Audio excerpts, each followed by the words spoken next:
Welcome to this episode of the GymInformer podcast. I'm Chris Gilbert, your host for this episode, and today our guest is Caleb Blankenship, who owns two body shop gyms in the Kansas City area.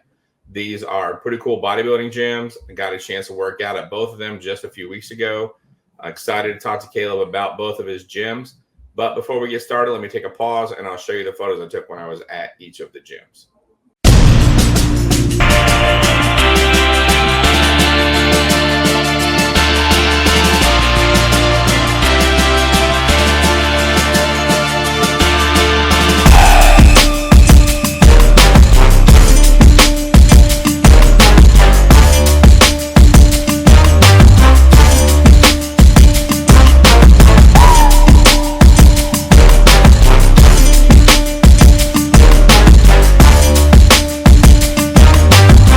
All right, Caleb. What was your path like? How did you become a gym owner? Yeah, I think it started kind of like most. I was a trainer in a big box gym. Before I got into fitness, I was a restaurant manager and I just was so tired. So I got into training, started the business. I was doing the hours of, I think it was like 6 a.m. to 1 p.m. and then 4 p.m. to 8 p.m., running 60, 70 sessions a week. I was just tired. Yeah.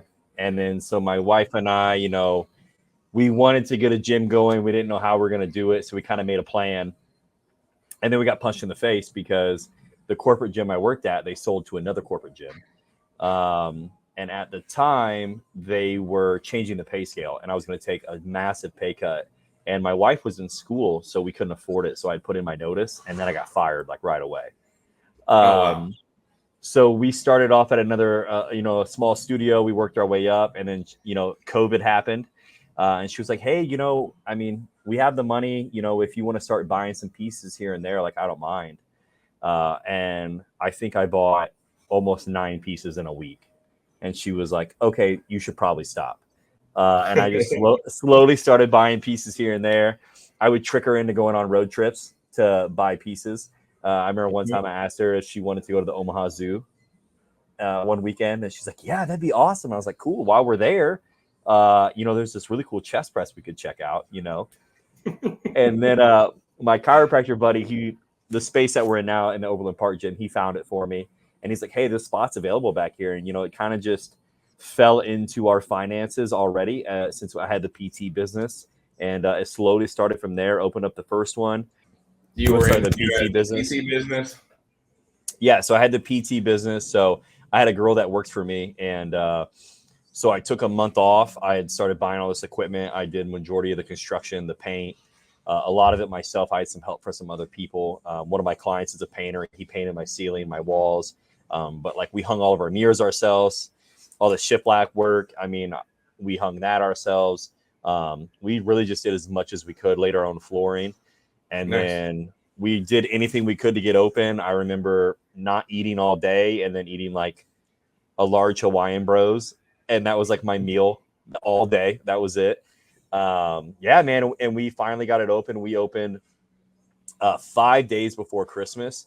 And I tested positive for COVID the day before we opened. So I actually missed our entire first week of being open. The girl who worked for me, who does my HR now, she opened the gym for us and just worked it all week. Oh, wow. Yeah, it was crazy. That's crazy. So how long was it after you opened the first gym till you decided it was time to open a second? Yeah. So like I told you when you were here, our first gym was only 2,400 square feet. So about a year went by. We were starting to run out of room. We had about, I think, 150 members, and you could kind of see the writing on the walls. So we expanded this one a year later. We doubled in size. And then about a year later, I was like, hey, let's go again. And my wife was very hesitant. She did not want to do it, but I'm too headstrong. So we started looking at that one. So yeah, we opened the original in December of 2020. And then we opened our second, we expanded in March of 22. And then we got another one in June of 23. So it was just bam, bam, bam. So that's fast. It was fast. And honestly, it was almost too fast, but learned a lot of lessons. But it's also a lot of fun at the same time. Yeah. Yeah. Now, to get into talking about the gyms, let's start with the atmosphere. Mm-hmm. You have a lot of cool equipment, and I'm excited to talk to you about the equipment, but let's start with the atmosphere. You call the gyms the body shop. Yeah. And when we were talking, you were kind of talking about like you wanted the gym to have kind of a body shop feel. Where did that come from? Like, what was the thought process on that? Yeah, I think it's important when you're trying to name your business or what you want to do, you have to name it something that you believe in. So like you guys are GymInformer, right? So you're informing people about gyms. That's what you want to do. Well, I wanted a place where people came in and they worked hard. You know what I mean? Where, they wanted to come in, whether they were a machine or they're just a normal person, like everyone could come together, whether you CrossFitted, powerlifted, bodybuilded, or you just wanted to like get off the couch and lose 100 pounds, you work hard here. And so I come up with like Body Foundry, and like I had other names that I liked, but it's like every time I came across those names, it ended up being like another gym. You know what I mean? Like the factory or, something like that. And we just came up with Body Shop, you know what I mean? And it just kind of stuck. That was like the first name that we came up with that it felt like it fit. And then I love just industrial feeling shit. You know what I mean? I like the bare bones, brick wall, concrete. I just love the feel of like old school stuff. So that's what we went with. Okay, cool. Yeah. And each gym definitely has like an old school vibe to it. Yeah. I call it new school grunge. So it's like that 90s feel, but not the 90s dirt, if that makes sense. Yeah. No, I get it. Yeah, totally. Now I'm assuming that's why you went with old school equipment, like because each gym is mostly equipped with like old school stuff. Yeah. I mean, so you've been to one gym, you've been to all gyms, right? Any type of corporate gym. So how could we stick out? How could we be different? Being, when you look at statistics, two of the biggest things that fail are gyms and restaurants. So it's like, how can we stick out and be different? And I felt like equipment was going to be that, and having handpicked equipment. So as I found things, it's like I drove and tried to pick up like what I felt was the best for that body part. You know what I mean? Whether it was the Nautilus plate loaded shoulder press we had at one point. Everyone loves a good hammer strength incline. I came across a chain driven Nautilus pullover. We have a squat press, the old school Cybex hack squat. Like I just started picking pieces that I felt were really good for the body part instead of just trying to get equipment to get open, if that makes sense. So like I had pieces that I was like, oh, if I could get this, that'll be, I guess it'll work for now, but I want this. And I would hold off until I found it and then drive and go pick it up. And damn, I just drove to North Carolina last week, which was a 2,300-mile round trip just to get pieces that I wanted. Oh, wow. So I felt like I got 2 step mills, an Arsenal pendulum, and a hammer strength multi-row, which are actually extremely hard pieces to find. Wow, nice. They're just not sitting around. So I think having good equipment is just so important, and I love that nothing matches. I feel like that's part of the aesthetic. I feel like the sign of a good gym is nothing matches. If you're going old school, like there's definitely that old school vibe, which is concrete floors, like graffiti on the walls. Every equipment came from a different every piece of equipment in there was in a different gym at some point or another. Yeah, I think I have 4 brand new pieces, and those are all Arsenal pieces. Everything else is bought from another gym, bought off Facebook, bought, from some reseller. You know what I mean? It's like almost nothing is brand new, and I don't know, man. It's just something about that old school stuff. It hardly breaks. You know what I mean? It just feels good. It doesn't need 100 pulleys to work. It just feels great.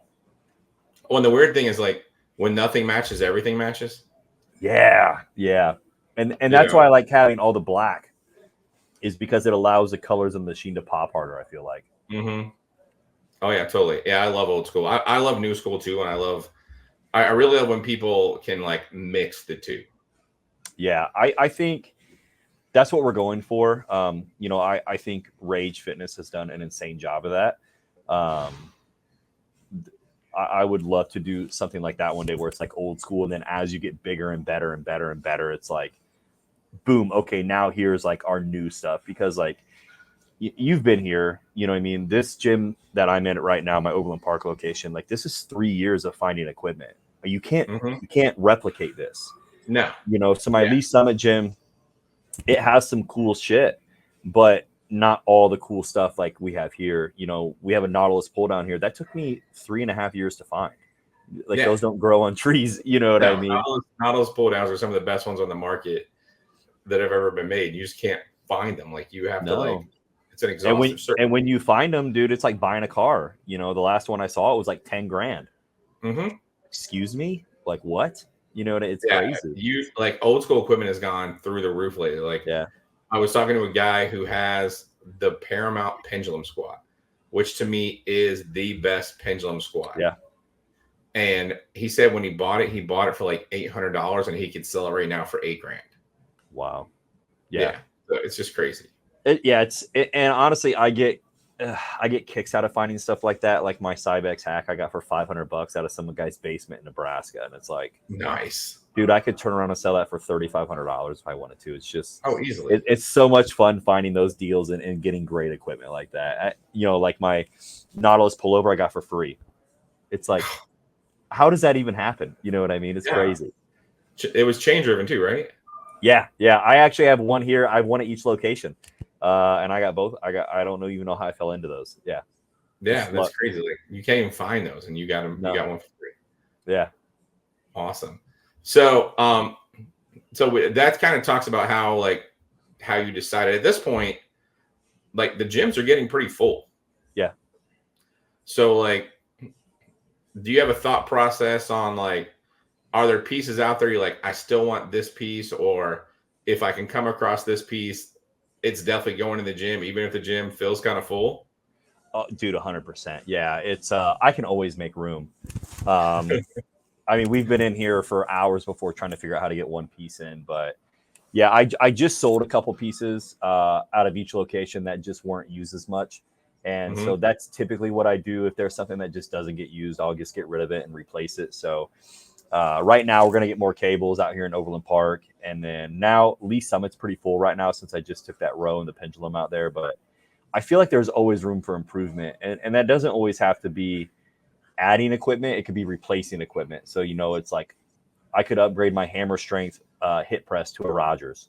I could upgrade my belt squat to a Pit Shark. You know, it's like, and that's what I try to explain to people. You know, right now I have those mirrors that lean against the wall for the posing area. This month I'm getting like an actual 6x8 mirror that's going to be hung on the wall. It's just finding different ways to improve what's already here. But my big hope is I can expand this one and make it a lot better and bigger. Is there room in where you're at, or you're going to have to move? Yeah, I'm working with property management. They know I need more room because we're kind of tapped out here member wise. So we're working on some stuff. It's not going to be anytime soon, maybe a year or two, but I'm trying. Yeah. Well, that kind of gets us into the next question, was like, what's next for the body shop is.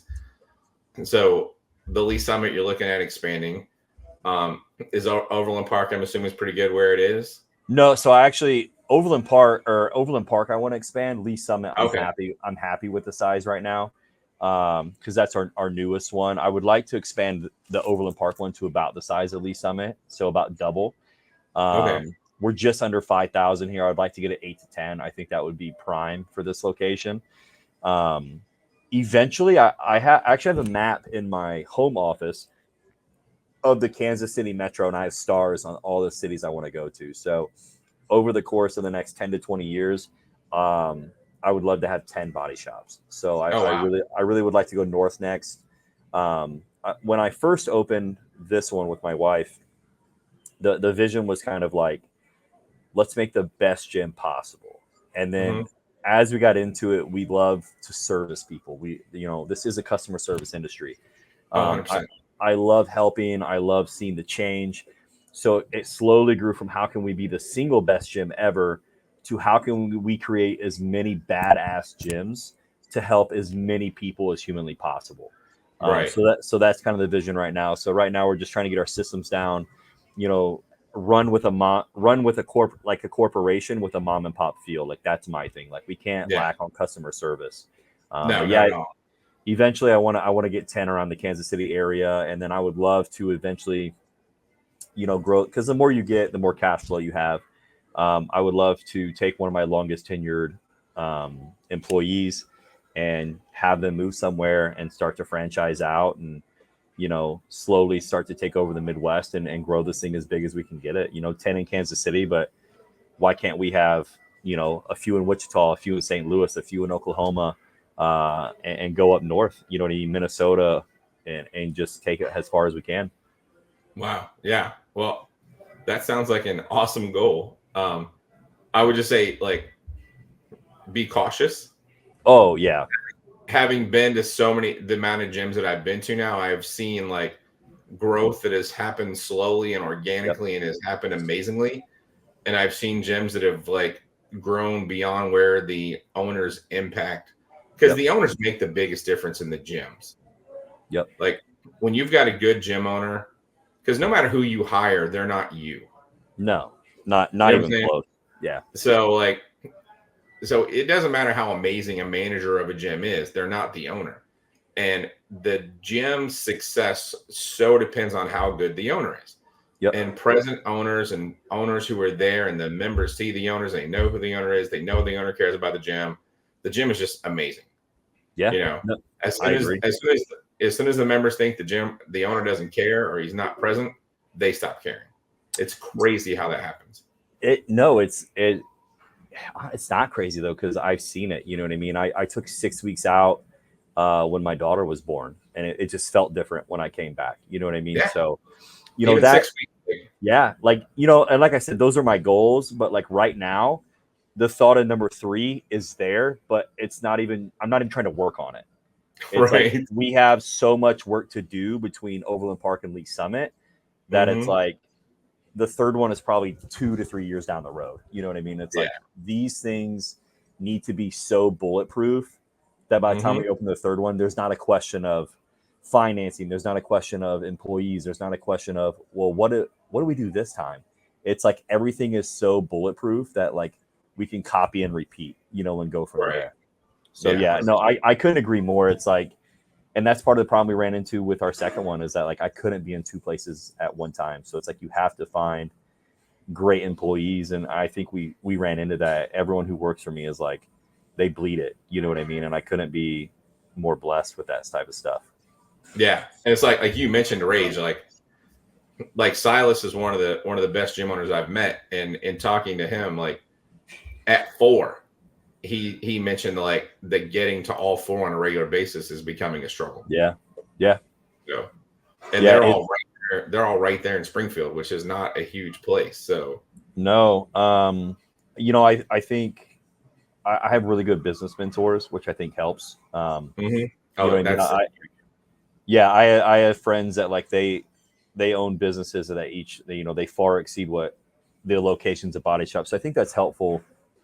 That like you have people to, I don't want to say fall back on, but like people who are competent. And it's like when I'm struggling with how to do something like that, it's like, hey, what were your tips and tricks? What did you do?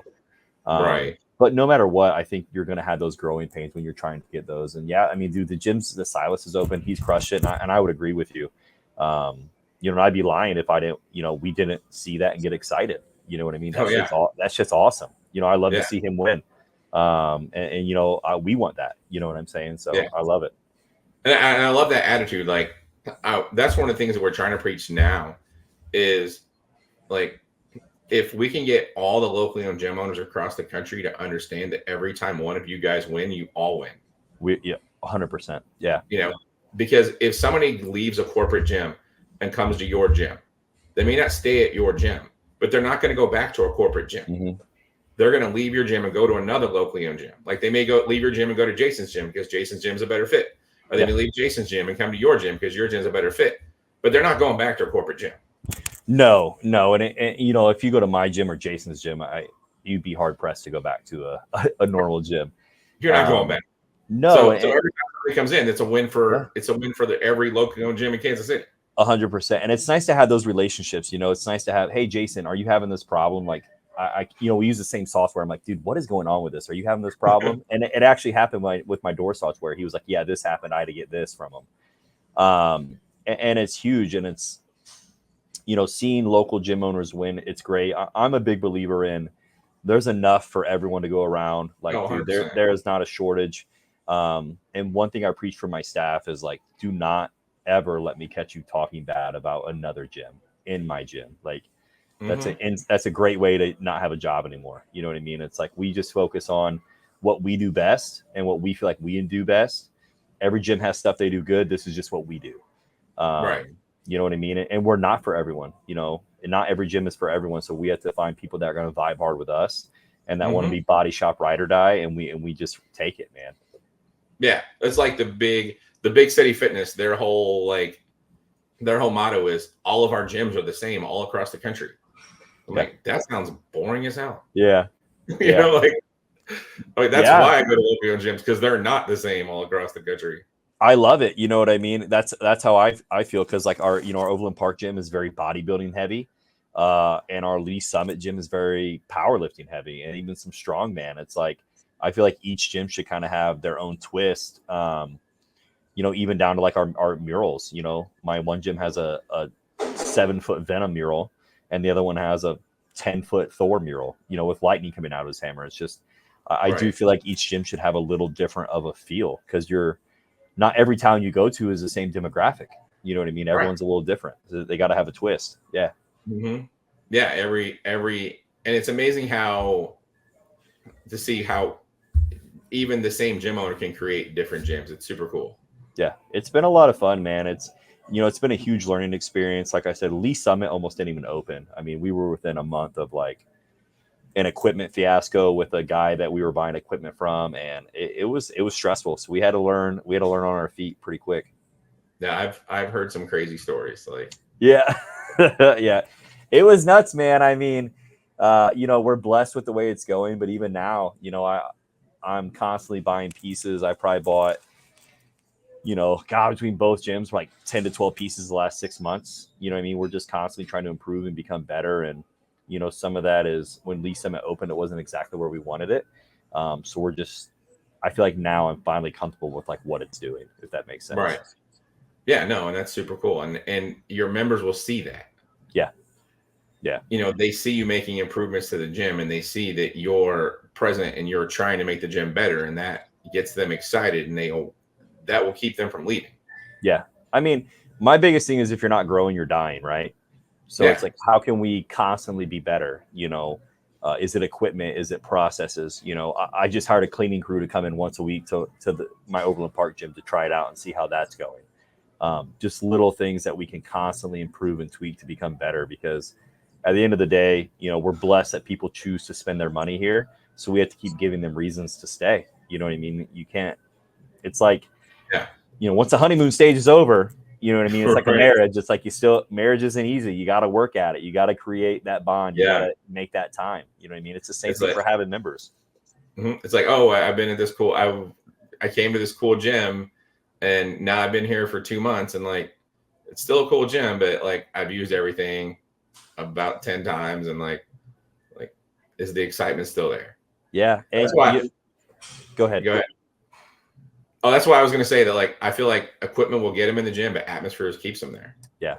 If you have the right culture, people will stay in your gym. Dude, and that's we probably get compliment on our culture over our equipment, which I appreciate. You know what I mean? We've worked really hard to build the community. But me and my wife were talking about this morning. It's hard for local small gym owners. People expect you to upgrade like monthly. You know what I mean? But they're not asking their corporate gym to upgrade monthly, just you. You know what I mean? Right. It's like we're held at such a higher standard, and it goes along with everything. Like, people will give McDonald's 1,000 chances. How many times have you gone to Starbucks and your order's messed up, and you still go to Starbucks the next day? But you go to your local coffee shop, they mess it up one time, and they get a bad review, and then you never go back. It's hard, man. You have to. I feel like it's a lot more cutthroat for when it comes to the member side of things. Oh yeah, it's challenging, but at the same time, I feel like when you win someone over, oh man, yeah, you didn't just win them over, you won them over, and now they're going and telling all their friends, and everyone they know, and you just bought advertising for the rest of that person's life. 100%. I'll shout her out, Emma Taylor. You know what I mean? I was the first person she talked to when she came in. She was very intimidated when she came in. She didn't know she'd like it. We talked for like 45 minutes, apparently. I don't really remember. It was a couple of years ago, and now she's like, she's brought so many members to our gym. She's at every event. You know, she's offered to go door to door to pass out flyers for free. You know what I mean? It's Awesome. like when you find those people that they just become ride or dies, it's like, how can you not be excited? You know what I mean? Mm-hmm. I was, that's the exciting part. It's, so one of the things we always ask, like when we kind of get to the end of our questions, is the last question usually. You've got a couple gyms now. You've been a gym owner for a few years. You've grown the gym. You've grown the set of gyms. So you've had a lot of experience. Is there a piece of advice or some advice that you would give to someone who's thinking about opening a gym? Yeah, I think everyone thinks when they open a gym, they're going to open a gym, make a lot of money, and not have to do anything. Like there's this common thing where it's like you're going to hang out, work out, and just make money. And it's like, that's just not the case. You know what I mean? Of course, like we make money or else, why would we have a business? But there's way more behind the scenes than you expect. I actually now understand why a lot of gym owners don't work out, because when you get busy in your day, that's the first thing to go out of your schedule, because I guess it's the most lenient thing. You know what I mean? I've had to physically schedule time in my schedule for me to work out, or, you get working on a piece of equipment that's broke, and then 4 hours goes by, and then 2 people come in, and it's very easy. So I think the biggest thing is make sure you have a tight schedule, because there's going to be a lot more to do than what you expect. And something is always breaking. I was one of those people that I was like, dude, you just collect money and nothing ever breaks. And now it's like, it breaks all the time. But, in my opinion, if stuff's breaking, I mean, that's actually a good sign. It's getting used. You know what I mean? So I guess you should be worried if stuff doesn't break. But yeah, it's always something. I mean, I feel like in your budget, you need to have $500 to $1,000 a month just for random shit that breaks. Like, because it's going to happen. Yeah. Yeah, that's crazy. It's funny you said, gym owners don't work out. One of the best gym groups of gyms I've been to, the owner, we were supposed to get together and work out because he doesn't live that far from me. And he's expanding one of his gyms and opening a 4th gym. And he was like, dude, I'll be honest with you. Like, I don't think I've even worked out in a month. Yeah. So he's like, so I was like, when do you want to work out? He's like, I haven't worked out in weeks, dude. Like, yeah. He's like, I'm so busy. I don't even have time. Yeah. When I opened Overland Park, I didn't work out for probably 6 weeks. And that was right after a contest prep. And then when I was getting Lee Summit open, I probably worked out once a week for 5 months. And that was right after a show that I competed in. Because right? I was, I haven't competed recently, but I was traveling to look at equipment, get stuff. I ripped up and hauled away 12,000 pounds of tile flooring by myself. I laid out, 11,000 pounds of rubber flooring, laid out turf. You're moving equipment in. It's like everything is just so damn heavy. Mm-hmm. There's another piece. If you're going to open a gym, make sure that mother effer has double doors and not a single door, because you're going to hate your life. Yeah, just everything's just so heavy. You know what I mean? So it's like sometimes by the end of the day, you're just destroyed when you're trying to open something up or move stuff around. Yeah, it takes it out of you. Oh, I can imagine. Like just moving stuff around in my home gym. I'm like, this sucks. Man, yeah, you got to have like 4 or 5 people, or else it's going to take you all day. I mean, we moved this jungle gym out here, this 5-stack. Mm-hmm. Oh my God. I've wanted to rearrange the gym for a year. I didn't do it just because I didn't want to move the 5-stack. And then we finally did it, and it looks great in here, but it was brutal. Oh, I can imagine. Like, yeah, we were putting my Smith machine together in my home gym, and in the middle of it, he's like, I'm done. And just walked away. He's like, I can't even do it anymore. And it never goes easy. Every time I go to pick up a piece, I'm like, this will be quick. 2 hours, like the minimum. You know what I mean? Because you got to take it apart slightly, put it back together, and yeah. Or you miss a bolt. Yeah, I mean, and some of the older stuff gets warped, so like you have to like manhandle it. Like our pullover, I had to take apart to get in the door, and I had to get on the floor and leg press a bar into position because it was like warped from just being old, man. It's crazy.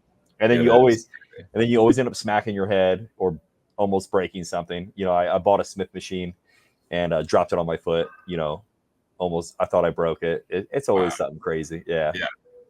But those are the joys, right? Those things Man, I would not change anything. Yeah, like the equipment story from Lee Summit, like my blood pressure was through the roof for 2 weeks.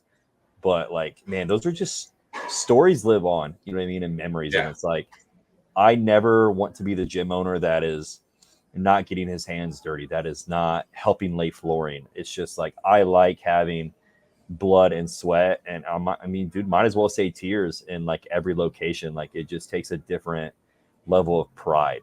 You know what I mean? Yeah. I enjoy bringing equipment and I enjoy doing that stuff. I enjoy beating the shit out of myself trying to get a facility open. Like, I don't know. It just feels rewarding. You know what I mean? Yeah, totally. Yeah. And, and I totally get that. Like, yeah, when I was doing my Chicago, Wisconsin trip, I had it all planned, 28 gyms in 8 days, tore my shoulder right before I went, didn't Ugh, cancel the trip. I did 28 gyms of legs over 8 days dude, that's insane. in a row.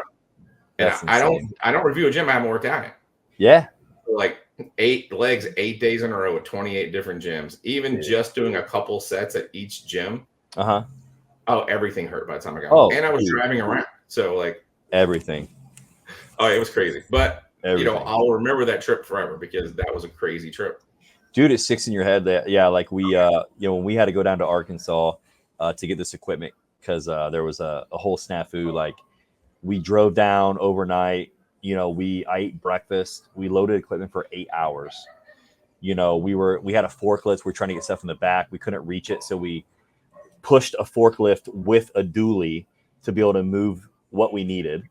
Our truck broke down. I had to I had to get underneath the truck. It was like 45 and raining. I was soaked on the side of the road.